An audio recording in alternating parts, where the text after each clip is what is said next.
bagaimanapun cerdasnya, pandainya seseorang, kalau dia tidak berlindung kepada Allah, berada di bawah naungannya, syaitan dengan mudah menyesatkan dirinya, dalam waktu yang sama membuat dirinya seolah-olah dalam kebenaran dan petunjuk Allah. Mengerikan kan? Kalau orang bodoh tidak sadar bahwa dirinya bodoh, bahkan menganggap dirinya bijak, ini yang berbahaya luar biasa. Untuk menjadikan suatu masyarakat, suatu negara ya, menjadi makmur, menjadi yang terbaik, ini harus ada amar ma'ruf nahi munkar. Harus kita mengingatkan ya pejabat-pejabat, apakah presiden atau yang lebih rendahnya, menteri-menteri dan seterusnya, itu harus ya, diingatkan supaya mereka menjalankan apa yang diamanahkan kepada mereka seperti itu. Ini amar ma'ruf nahi munkar.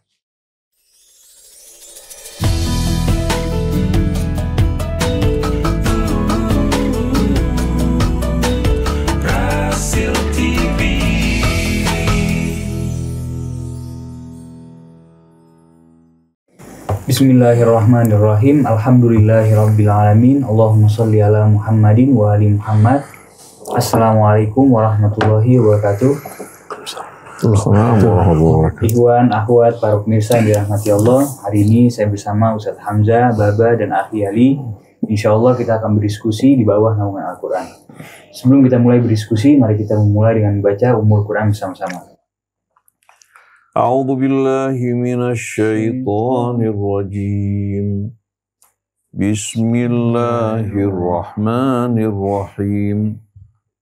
Alhamdulillahi rabbil alamin. Ar-Rahmanir Rahim. Maliki yaumiddin. Iyyaka na'budu wa iyyaka nasta'in. اهدنا الصراط المستقيم صراط الذين أنعمت عليهم غير المغضوب عليهم ولا الضالين.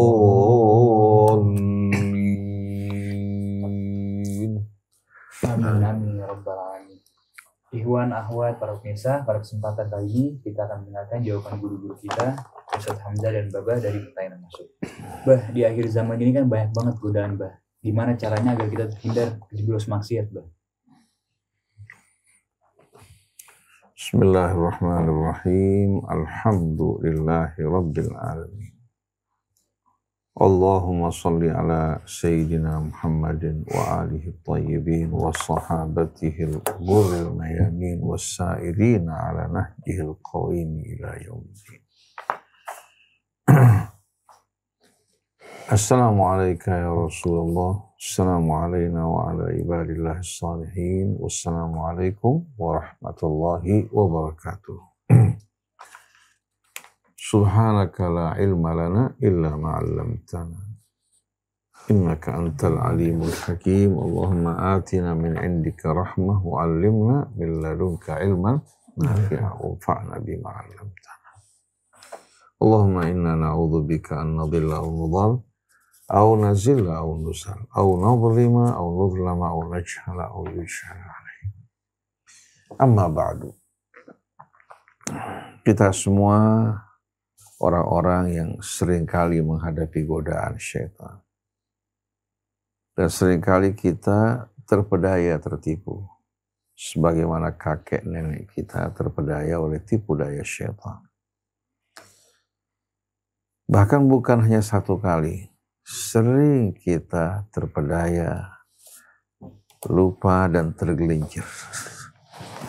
Pada saat kita dekat dengan Allah, hati kita disibuki dengan ingatan kepada Allah Subhanahu wa ta'ala, syaitan tak mungkin berdaya untuk apa? Untuk menggelincirkan kita. Tapi begitu kita lupa kepada Allah, lengah dari Allah, dari pintu kelengahan syaitan masuk ke dalam hati kita. Sebagaimana firman Allah dalam surat Az-Zukhruf, wa may ya'shu an dzikrir rahman nuqayyid lahu syaitanan fahuwa lahu qarin. Siapa-siapa yang lengah untuk mengingat Allah yang Maha Pemurah, untuk berzikir kepadanya, merenungkan ayat-ayatnya, berpegang dan berlindung kepadanya. Kami akan biarkan syaitan menyelubungi dirinya. Kemana dia pergi, syaitan akan selalu mendampingi dirinya. Wa innahum la yasuddunahum 'anis sabili wa yahsabuna annahum muhtadun. Dan syaitan ini baik dari kalangan jin maupun kaki tangannya dari manusia, berupaya memalingkan mereka dari jalan yang lurus dan membuat mereka beranggapan bahwasanya mereka berada di atas petunjuk Allah. Padahal mereka sedang dijauhkan oleh syaitan dari jalan yang benar. Langkah pertama untuk menghadapi syaitan adalah kita kembali kepada Allah. Kembali kepada Allah. Karena Allah Subhanahu wa ta'ala ketika syaitan bersumpah di hadapan Allah untuk menyesatkan anak-anak Adam, Allah Subhanahu wa ta'ala mengatakan, inna ibadi laisa laka alaihim sultan. Hamba-hambaku yang mengabdi padaku, kamu tak akan punya kekuasaan atas mereka. Wa kafa bi rabbika wakila. Cukup Tuhanmu yang akan turun tangan melindungi hamba-hambaku untuk menghadapi kamu. Begitu juga dalam ayat yang lain Allah terangkan, innamas sultanuhu alladzina yatawallawnahu walladzina hum bihi musyrikun. Sesungguhnya kekuasaan syaitan ini hanya pada dua orang. Satu yang memang mengabdi kepada syaitan, mengikuti hawa nafsunya. Yang kedua, orang yang mempersekutukan Allah. Begitu dia mempersekutukan Allah, Allah akan tinggalkan dirinya. Maka dia akan menjadi mangsa syaitan. Tapi selagi hati kita tertuju pada Allah, mengingatnya, berlindung kepadanya, mengikuti petunjuknya, syaitan tak akan berdaya menghadapi manusia semacam ini. Al-Arifun berkata, nafsuka in lam tashghalha bi dzikrillah syaghalha syaitan bil wasawisi ya wasu. Jiwa kamu kalau kamu tidak sibukkan untuk mengingat Allah, maka syaitan akan menyibukkan jiwa kamu dengan apa? Dengan wasawis yang bermacam-macam dan perbuatan buruk. Oleh karena itu Nabi Yusuf ketika dia digoda oleh wanita yang menjadi istri penguasa yang membesarkan dirinya, menutup seluruh pintu, kemudian dia berdandan bersolek di hadapan Yusuf, menyiapkan dirinya ya, untuk melakukan perbuatan yang diharamkan Allah. Apa yang diucapkan Yusuf pada saat tersebut? Ma'adallah.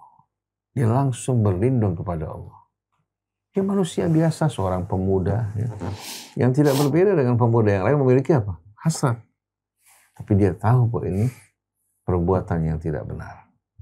Langsung dia berlindung kepada Allah, melarikan diri ke arah pintu. Jadi berlindung, kemudian menjauh dari perbuatan dosa. Ini satu-satunya jalan yang akan menyelamatkan kita. Fadhkuruni azkurkum. Ingat aku akan selalu mengingatkannya. Tapi begitu kita lengah, kita lupa, hanyut bersama angan-angan, berkumpul bersama orang-orang yang lalai, ini yang akan menjadi pembuka jalan bagi syaitan untuk masuk. Oleh karena itu Allah mengingatkan Rasulnya dalam suratul Kahfi, watlu ma uhiya ilaika min kitabi rabbik la mubaddila li kalimatihi walan tajida min dunihi multahada. Bacalah dan renungkanlah apa yang diwahyukan kepadamu dari Tuhanmu. Ini bimbingan untuk Rasul. Dan tidak akan ada perubahan bagi kalimat Allah. Kalau kalimat manusia, pandangan manusia bisa berubah-ubah dari waktu ke waktu. Ada perbaikan, ada revisi, tapi kalau ilmu Allah, kebenarannya pasti. Walan tajida min dunihi multahada. Kamu tidak akan menjumpai tempat berlindung, bernaung, berpegang selain dari Allah. Setelah itu wasbir nafsaka ma'al ladzina yad'una rabbahum bil ghadati wal 'ashyi yuriduna wajh. Dan bersabarlah wahai Rasulullah, sabarkan diri kamu berkumpul bersama mereka yang selalu berdoa kepada Tuhan mereka pagi dan petang. Dengan mengharapkan Allah subhanahu wa ta'ala dan keridhaannya. Wala ta'du aynaka anhum turidu zinatal hayatid dunya. Jangan biarkan pandangan kamu beralih dari mereka yang selalu berdoa kepada Allah menuju mereka-mereka yang lalai, yang hanyut bersama kehidupan dunia. Jadi wala ta'du aynaka anhum turidu zinatal hayatid dunya. Jangan pandangan kamu beralih dari mereka kepada orang yang menginginkan hiasan dunia yang fana ini. Wala tuti' man aghfalna qalbahu an dzikrina wattaba'a hawa. Jangan kamu ikuti, taati orang-orang yang kami lalaikan hatinya untuk mengingat kami dan dia mengikuti hawa nafsunya. Wa kana amruhu furta, dan keadaannya betul-betul amat kritis orang semacam ini. Sama dengan orang yang berada di tepi jurang. Ini bimbingan Allah kepada Rasulnya. Padahal ini Rasul, tapi diingatkan untuk merenungkan ayat-ayat Allah. Berkumpul bersama orang yang selalu mengingat Allah. Jangan alihkan pandangan mata kamu kepada mereka yang menginginkan hiasan dunia. Dan jangan turuti ajakan orang-orang yang kami lalaikan hatinya untuk mengingat kami dan keadaannya amat kritis. Tanpa ini mustahil kita akan terlindung dari syaitan. Mustahil. Bagaimanapun cerdasnya, pandainya seseorang, kalau dia tidak berlindung kepada Allah, berada di bawah naungannya, syaitan dengan mudah menyesatkan dirinya, dalam waktu yang sama membuat dirinya seolah-olah dalam kebenaran dan petunjuk Allah. Mengerikan kan?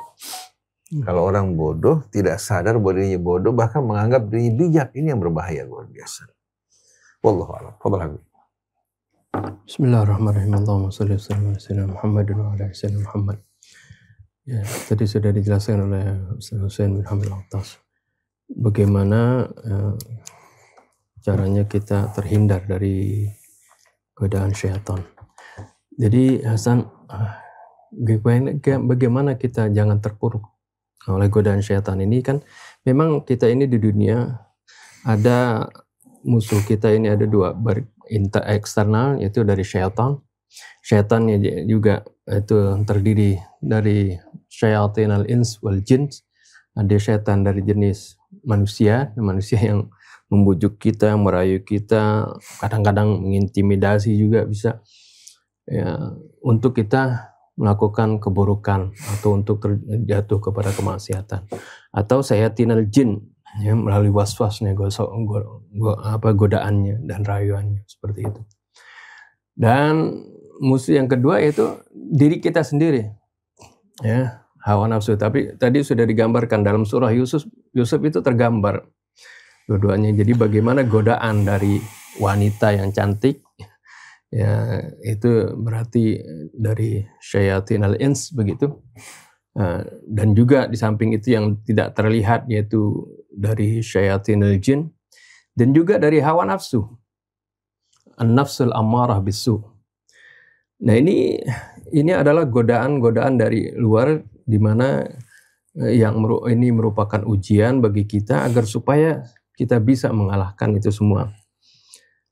Nah, untuk mengalahkan itu semua, agar supaya kita tidak terpedaya, Allah sudah bekali kita yang pertama dengan bagaimana kita dibekali oleh nurani, ya, fitrah kita. Sebenarnya bisa bedakan dengan fitrah yang bersih ini, bisa bedakan mana yang baik, mana buruk, mana perbuatan tercela, mana tidak. Kemudian Allah bekali juga kita itu memiliki rasa malu melakukan perbuatan maksiat, perbuatan yang tidak senonoh, perbuatan yang tercela. Ini juga bagian sebenarnya daripada keimanan, al-haya'u minal iman. Dan juga Allah berikan kita anugerah akal sehat, bagaimana kita bisa memilah mana yang baik, mana yang buruk. Di samping itu semuanya ini diperkuat lagi, yaitu untuk memperkuat ini yang sudah Allah berikan secara fitri kepada kita, Allah perkuat lagi dengan keimanan. Nah, keimanan inilah yang akan membantu, mendorong kita, apakah nurani kita, akal sehat kita, rasa malu kita, supaya terpelihara seperti itu terus. Tadi sudah diterangkan bagaimana kalau orang yang selalu ingat kepada Allah, beriman kepada Allah, niscaya dia akan terhindar dari godaan syaitan. Iman ini juga ini untuk menjaga keimanan agar supaya stabil. Ya. Itu Allah ingatkan agar supaya kita di antara kita ini saling mengingatkan, ya, saling bantu membantu, nasihat menasehati. Ini seperti yang Allah Subhanahu wa taala sebutkan dalam surah Al-Asr. Bagaimana siapa mereka yang tidak merugi, yaitu illal ladzina amanu wa amilus sholihat. Pertama yaitu orang-orang yang beriman dan beramal soleh. Ini arti keimanan yang direalisasikan dengan amal soleh. Nah, orang yang beriman dan beramal soleh ini kadang-kadang ada malasnya, kadang-kadang ada kendornya seperti itu. Nah, kadang-kadang juga ada lupanya, namanya manusia. Nah, kalau kita untuk menjaga kestabilan ini, iman dan amal soleh, ya, diperintahkan juga watawasau bil haq watawasau bis sabr, untuk saling mengingatkan, menasehati dengan kebenaran dan kesabaran. Ini juga ini berarti pentingnya kita memilih teman-teman yang baik, al-jalisus sholeh. Jadi supaya kita tidak terjerumus dengan ke dalam jerat-jerat syaitan. Cari teman, pilih teman, bergaulah dengan orang-orang yang soleh, orang-orang yang baik. Teman-teman yang mengingatkan kita kalau kita lupa, kita lalai, diingatkan. Teman-teman yang memberikan semangat kita kalau kita lagi kendor, kita lagi nggak semangat dalam beribadah, dia mengingatkan kita. Ini yang harus kita jadikan teman untuk menjaga kestabilan keimanan dan amal soleh, dan juga menghindari dari terpuruk kepada jerat-jerat syaitan tadi. Wallah. Pembahasan menarik banget, soalnya ada penyuluhan dari pemerintah, dari Kementerian Kependudukan dan Pembangunan Keluarga atau Badan Kependudukan dan Keluarga Berencana Nasional Republik Indonesia atau disingkat BKKBN. Jadi mereka menawarkan untuk proses kontrasepsi dalam bentuk vasektomi untuk laki-laki.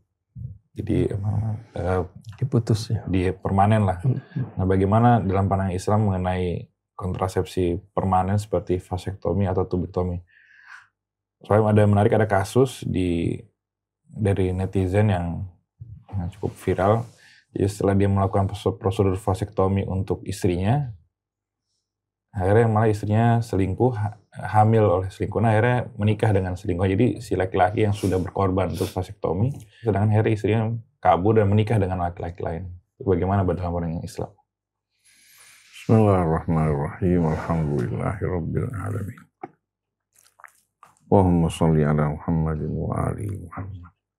Rabbana zidna ilman wa alhiqna bis-shalihin. Allah Subhanahu wa taala yang telah menciptakan hamba-hambanya, makhluknya dengan penuh keseimbangan, baik lahir maupun batin. Laqad khalaqnal insana fi ahsani taqwim.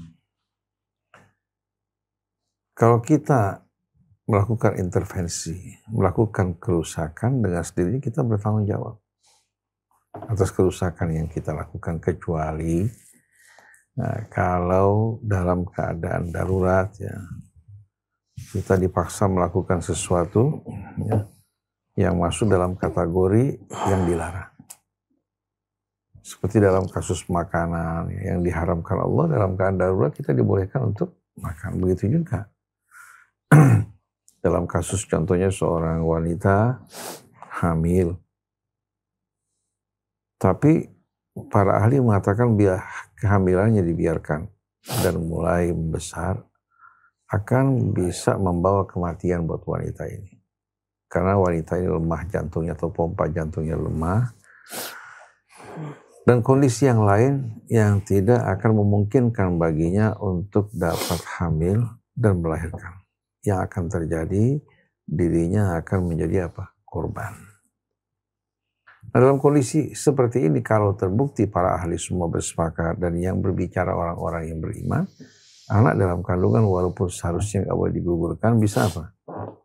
dari mulai kandungan pada masa-masa usia dini bisa digugurkan untuk keselamatan ibunya. Kembali pada firman Allah, la tudharra walidatun bi waladiha wala mauludun lahu bi waladihi. Seorang ibu tidak dikenakan bahaya oleh sebab anak. Ibunya sudah sempurna kehidupannya, sedangkan anaknya kan belum lahir. Jadi kalau memang ada kondisi tertentu, dapat melakukan apa-apa yang diperlukan dalam hal tersebut. Tapi seorang pemuda, saya dengar kasus tersebut usia prianya baru usia 26 tahun ya. Masih muda ya. Istrinya minta kepada suaminya untuk melakukan vasektomi dengan alasan agar kita tidak dibebani dengan banyaknya anak. Suami karena kecintaan pada istrinya melakukan apa yang diminta istrinya. Begitu dia lakukan, istrinya ternyata berselingkuh. Kemudian menikah dengan selingkuhannya. Dan si suami dengan istrinya tidak mungkin melakukan perbaikan. Kembali sebagai seorang pria normal. Saat dia menikah lagi, tidak mungkin dia akan mendapatkan anak. Kasus ini pernah terjadi. Seorang pengusaha telepon bersama istrinya. Si istri minta si laki-laki ini melakukan vasektomi. Saya bilang jangan kamu lakukan. Jangan kamu lakukan. Nah, kalau perempuan, mereka bisa melakukan tubektomi dengan mengikat dan menggunting saluran telurnya. Ini sebetulnya merupakan pelanggaran. Pelanggaran yang tidak dapat dilakukan kecuali pada saat-saat darurat. Dimana kalau kehamilan terjadi lagi bahkan menimbulkan bahaya buat sang ibu.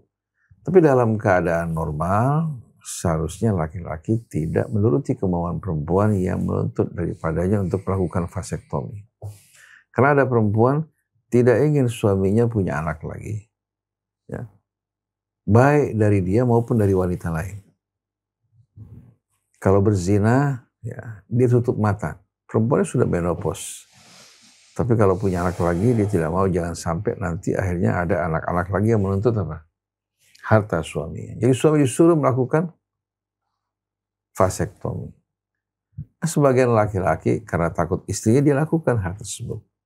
Apakah istrinya akan berbelas kasihan kepadanya kalau dituruti? Contohnya tadi, dituruti, tahu-tahu si perempuan berselingkuh, kemudian menikah dengan pria selingkuhannya. Jadi hal semacam ini tidak dibolehkan kecuali dalam keadaan darurat. Kalau ciptakan kita dalam keadaan sempurna, kenapa harus dirusak kesempurnaan? Betul enggak? Nah, kalau seandainya dia melakukan perbuatan maksiat, seharusnya maksiatnya yang dia tinggalkan, bertobat kembali kepada Allah Subhanahu wa taala, bukan mengganggu atau merusak ciptaan Allah Subhanahu wa taala. Karena syaitan dalam suratul Nisa kan bersumpah bahwa dia akan membujuk anak-anak Adam untuk mengubah ciptaan Allah Subhanahu wa taala, untuk merusak ciptaan Allah Subhanahu wa taala. Jangankan terhadap manusia, terhadap hewan pun dilarang. Seperti yang terdapat dalam suratul Nisa, Allah Subhanahu wa taala berfirman pada ayat 119.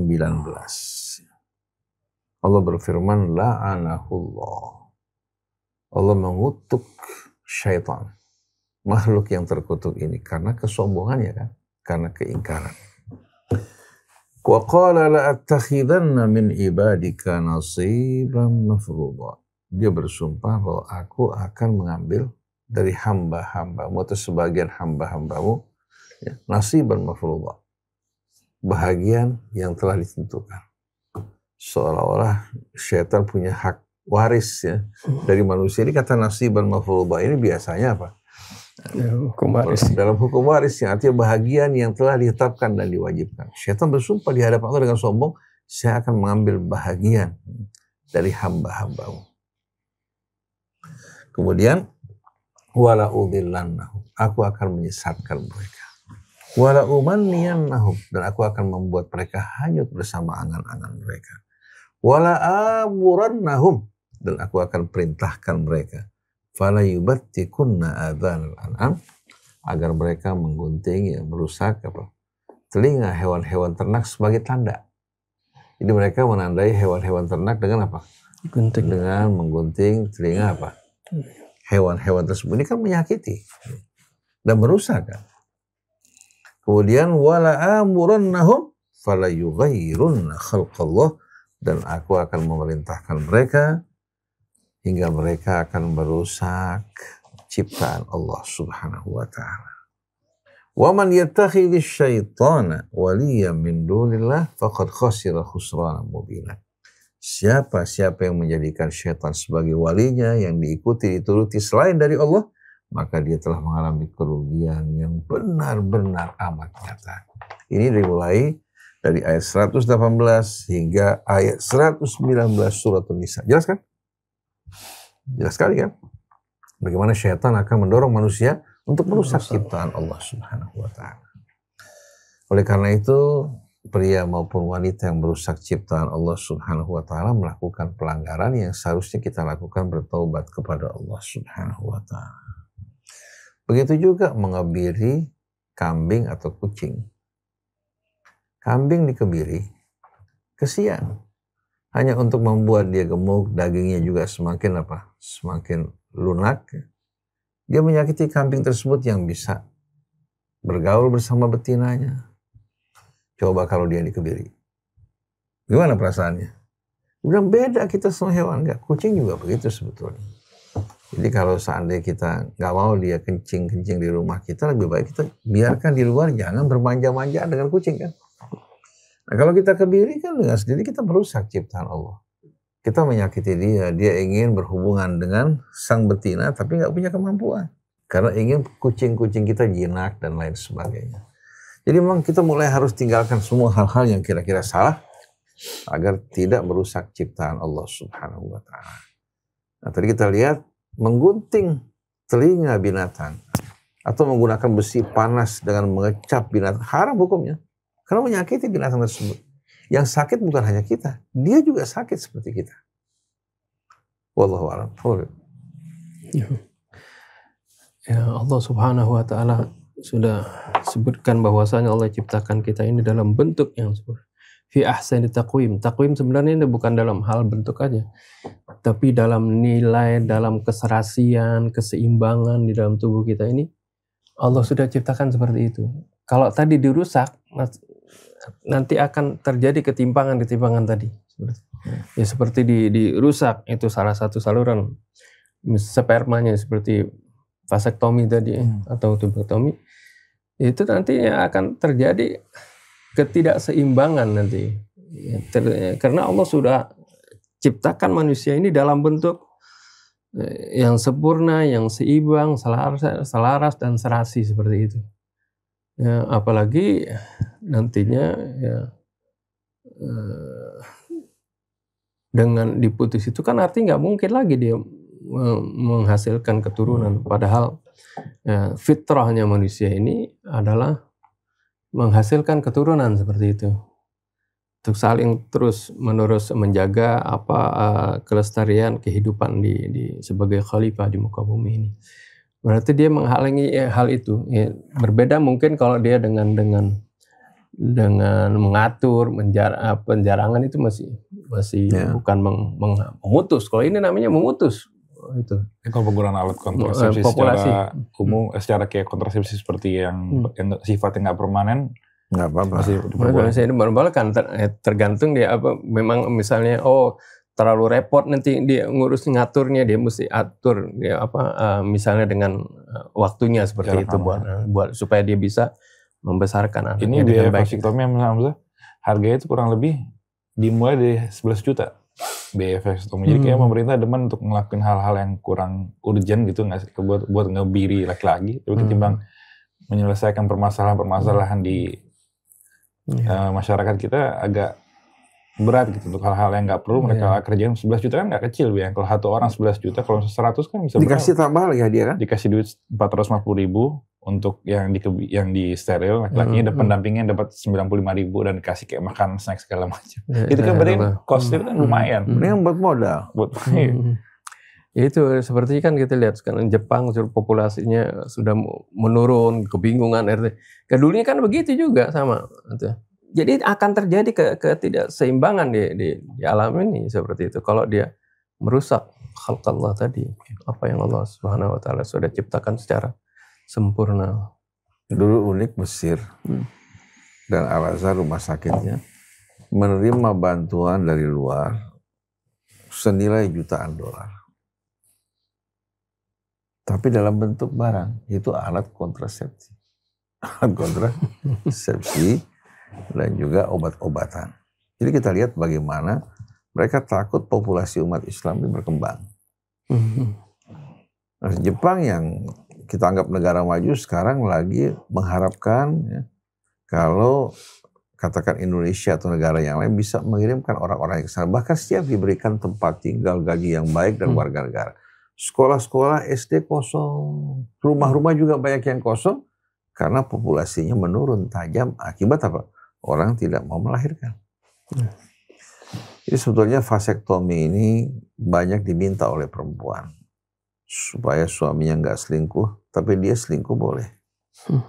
Ini kan keterlaluan luar biasa. Itu lebih, kalau menurut Ali sih agak berbahaya juga vasektomi, soalnya kadang laki-laki kan yang mencegah dia dari perbuatan zina itu kan karena dia takut takut hamil gitu kan, atau misalnya dia, tapi kalau misalnya dia tidak lagi takut kan justru ada mungkin bebas, sifat-sifat liar akan keluar kan. Ya apa yang Allah sudah siapkan di laki-laki untuk perempuan dari berbagai hal itu termasuk juga untuk menjaga tadi kan, menjaga dari kemaksiatan, dari kerusakan, karena akibatnya juga akan ke dirinya sendiri nantinya. So, ada perempuan yang bilang katakan soalnya perempuan sudah hamil, ngurusin anak segala macam, jadi harusnya KB itu atau bahkan vasektomi itu dari laki-laki itu. Kan dia yang ngurusin segala macam, capek dalam hal hamil.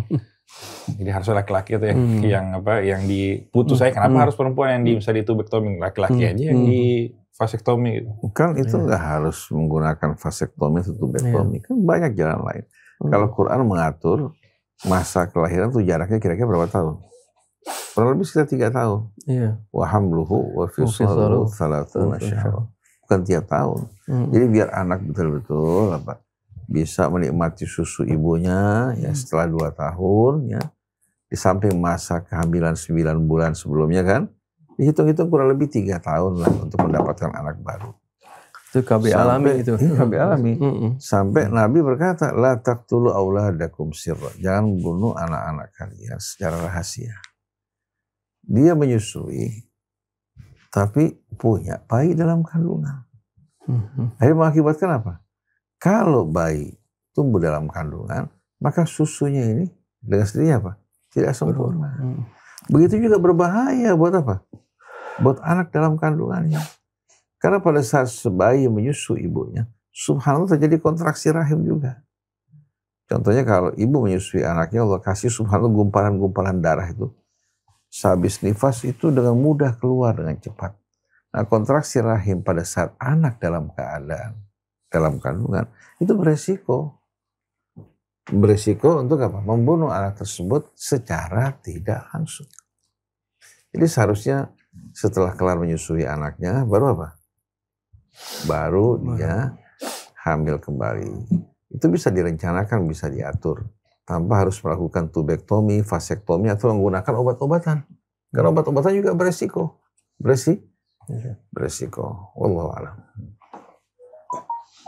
Oke, ada jadi pertanyaan juga, kenapa selama ini pemerintah kan kayak janji-janjinya yang di awal kampanye kan kayak masa menaikkan gaji segala macam, buruh nggak dikerjain, tapi ketika ini tiba-tiba nggak ada angin, nggak ada hujan, kan mereka masuk biasanya di kampanye, di penyuluhan medsos kan kayak TikTok segala macam, ini muncul video-video yang laki-laki yang katanya untuk dalam rangka memberikan hadiah ulang tahun untuk istrinya. Padahal ini kan jumlahnya nggak kecil, 11 juta aja untuk operasinya. Jadi kalau dihitung-hitung, kalau misalnya emang daripada untuk hal-hal yang bukan urgent gitu kan, kenapa nggak dialokasikan untuk kayak misalnya janji kampanyenya presiden kita kan, untuk kenaikan gaji guru, untuk kesejahteraan, maksudnya sejahterakan dulu masyarakat segala macam. Kalau sudah tuntas semua janjinya, baru steril inilah kayak kita ya kayak mungkin mungkin yang kayak dianggap kayak ternak kali di secara laki-laki gitu kan. Dan bukan tuh begitu, jadi yang ditawarkan ini untuk laki-laki. Udah dikasih iming-iming kan. Padahal hanya upah 450.000 lagi. Kita lihat ada nggak kira-kira KUHP, dalam KUHP itu yang akan menghukum pemimpin yang menyalahi janjinya, ada nggak dalam undang-undang? Nah, ada semua orang janji mah, masya Allah manis sudah kayak. Kalau politisi itu bisa mengumbar janjinya, 100.000 janji, kalau dia memenuhi janjinya pada satu janji yang diucapkan, itu sudah dianggap apa? Udah hebat. Baik. Kalau ulama nggak boleh berbohong, nggak boleh menggunakan janji palsu. Kalau politisi itu kan permainan seperti sepak bola di lapangan, gocek sana, gocek sini, ya. Tendang sana, over sini, itu permainan politik begitu. Oleh karena itu kalau orang percaya pada janji-janji politik, sebetulnya orang seperti ini patut dikasihani. Kalau kita sama sekali nggak percaya terhadap janji politik. Kecuali orang-orang yang beriman, yang takut kepada Allah, takut kepada hari akhir, mereka akan berupaya betul-betul untuk menepati janji mereka, karena tanggung jawab mereka bukan di hadapan DPR. Tapi tanggung jawabannya di hadapan Allah yang melihat, yang memperhatikan, mengawasi gerak-geriknya. Oleh karena itu kita ini sebetulnya naif sekali di Indonesia ini. Mudah percaya dengan janji-janji palsu. Dari masa ke masa kita hanya menikmati janji yang indah. Tapi apa? Tapi buktinya sama sekali nggak ada. Yang salah kira-kira yang berjanji apa kita percaya? Dua-duanya salah. Kita yang percaya. Kita yang salah, bukan mereka yang salah. Kalau mereka memang itu merupakan trik permainan mereka. Ada nggak yang main bola yang memberitahukan dia punya apa namanya? Dia punya trik? Nggak ada. Dia over jauh, balik ke kiri, betul nggak? Ke sana kemari, melakukan pancingan-pancingan. Itu biasa dalam permainan politik. Tapi kalau orang yang beriman kepada Allah dan takut hari akhirat, mereka bukan lagi orang yang bermain. Mereka menjalankan amanat. Amanat yang berat, yang kerak, akan menjadi tanggung jawab yang harus dipikul di hari kemudian nanti. Sedikit orang-orang seperti ini. Kecuali kalau dipersiapkan, rakyatnya juga cerdas, bijak, pada saat memilih bukan terpengaruh oleh janji-janji palsu, tapi melakukan penelitian secara baik, benar, hingga calon yang diangkat itu bukan calon yang ditawarkan. Suruh pilih di antara 2-3 orang. Enggak. Tapi mereka mempersiapkan dari bawah calon mereka. Nah itu yang seharusnya dilakukan. Tapi awam kita di Indonesia kan kesian. Mudah sekali diproksi, diadu domba, dipecah belah, mendengarkan isu fitnah. Kebanyakan dari mereka menelan begitu saja. Tunggu insya Allah, apakah masih ada kesempatan Indonesia ini dipimpin oleh orang-orang yang bijak, yang adil? Apa tunggu sampai datangnya kiamat nanti? Lalu Allah yang turun tangan untuk mengadili mereka-mereka yang berbuat kezaliman. Wallahu a'lam. Kalau menurut sekarang bagaimana ya, kita umat Islam harus bersikap sama pemerintah yang hanya bisa berjanji manis, nggak bisa memberikan kesejahteraan buat rakyat. Misalnya kita bagaimana harus melakukan apa gitu. Soalnya apakah kan sebagian ada yang bilang kan selama sholat nggak diganggu, pengajian kita nggak disentuh sama pemerintah, udah ikutin aja bagaimana pemerintah. Apakah harus begitu kita biarkan mereka bermain di atas, menari di atas penderitaan rakyat, sedangkan kita di sini empot-empotan gitu untuk hidup. Kita dalam menghadapi hal-hal yang mungkar itu bermacam-macam. Ada mungkar yang dampaknya itu terhadap masyarakat luas. Tugas para ulama, ya, tugas para pemimpin yang bijak seharusnya memberikan edukasi kepada masyarakat. Karena kita tahu bahwa naiknya mereka kan bukan naik sendiri. Ada nggak pemimpin yang naik sendiri ke atas? Kan diangkat oleh masyarakat di bawah, betul nggak? Kalau masyarakat yang menginginkan pemimpin-pemimpin semacam ini, kalau kita beberapa gelintir orang tidak menyukainya, kira-kira yang salah siapa? Yang salah mereka punya pilihan.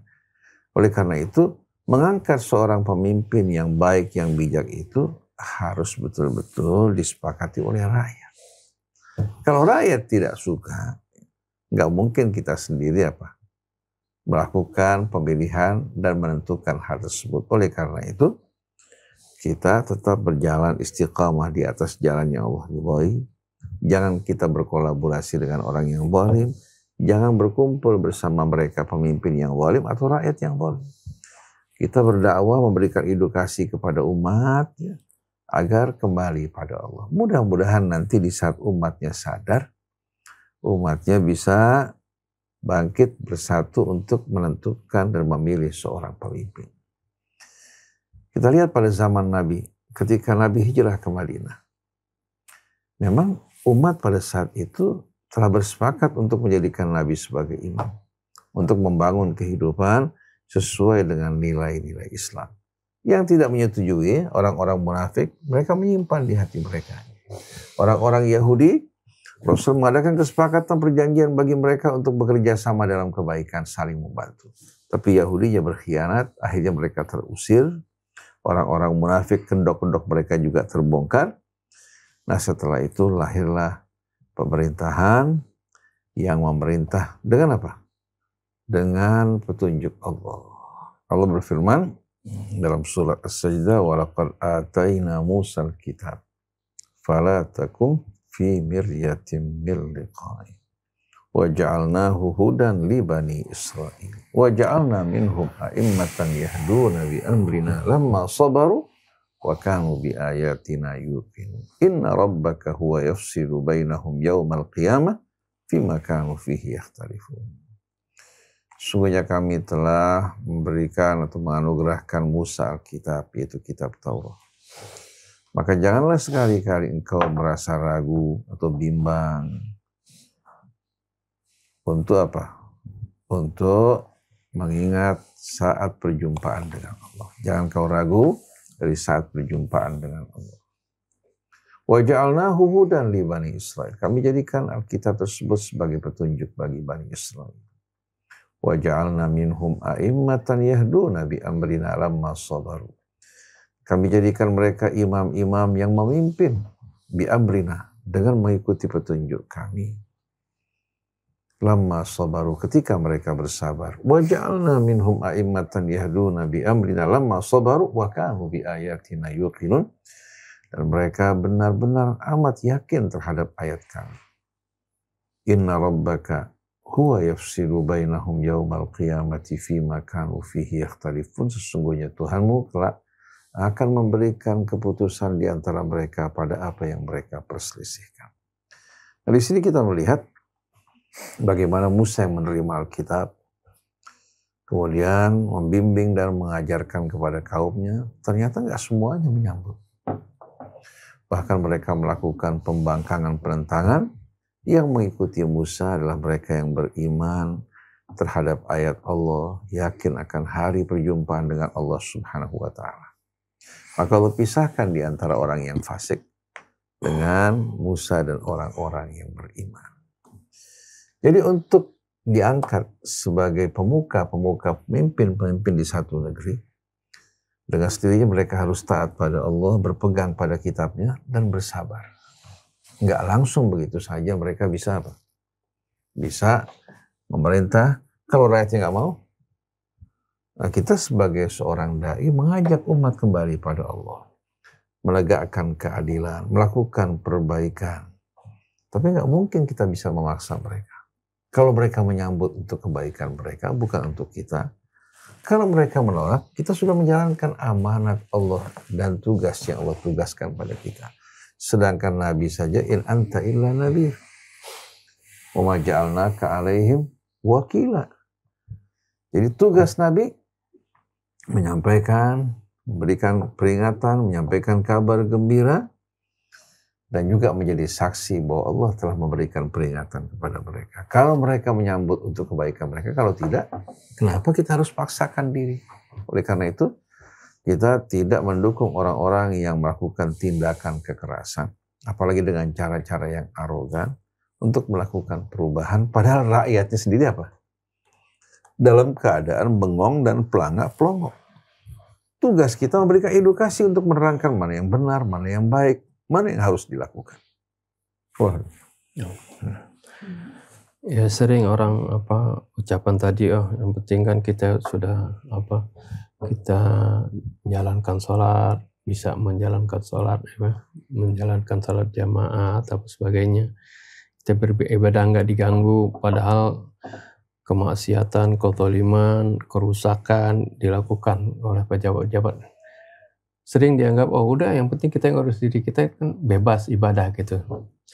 Ini sering mengambil firman Allah Subhanahu wa taala dalam surah Al-Maidah ayat 105, ya ayyuhalladzina amanu 'alaikum anfusakum la yadhurrukum man dhalla idza ihtadaytum ilallahi marji'ukum jami'an fayunabbi'ukum bima kuntum ta'malun. Wahai orang-orang yang beriman, hendaklah kalian memperhatikan diri kalian, urus diri kalian sendiri. Artinya, oh udah kita yang penting kita melaksanakan kewajiban kita, sholat, puasa, melakukan amal soleh. La yadhurrukum man dhalla idza ihtadaytum. Tidak akan membahayakan kalian orang-orang yang sesat. Ya, mereka sesat, mereka boleh nggak akan membahayakan kalian. Nah, ini ayat ini dipahami secara independen, tidak dikaitkan dengan ayat yang lain yang memerintahkan kita untuk melakukan amar ma'ruf nahi munkar. Ya, padahal untuk menjamin suatu masyarakat, suatu komunitas itu berada dalam kondisi yang terbaik, kondisi yang makmur, itu harus ada amar ma'ruf nahi munkar. Wal takum minkum ummatun yad'una ilal khair wa ya'muruna bil ma'ruf wa yanhauna 'anil munkar. Hendaklah ada di antara kalian suatu umat yang senantiasa memerintahkan kebaikan, menyuruh kebaikan, melarang kemungkaran. Begitu juga firman Allah, kuntum khaira ummatin ukhrijat linnas. Kalian adalah umat terbaik yang dikeluarkan untuk manusia. Tapi ada syaratnya. Apa syaratnya? Ta'muruna bil ma'ruf wa tanhauna 'anil munkar wa tu'minuna billah. Ya, harus dijalankan ini amar ma'ruf nahi munkar yang dilandasi oleh keimanan kepada Allah Subhanahu wa taala. Jadi untuk menjaga, untuk menjadikan suatu masyarakat, suatu negara ya, menjadi makmur, menjadi yang terbaik, ini harus ada amar ma'ruf nahi munkar. Harus kita mengingatkan ya pejabat-pejabat, apakah presiden atau yang lebih rendahnya, menteri-menteri dan seterusnya, itu harus ya, diingatkan supaya mereka menjalankan apa yang diamanahkan kepada mereka seperti itu. Ini amar ma'ruf nahi munkar.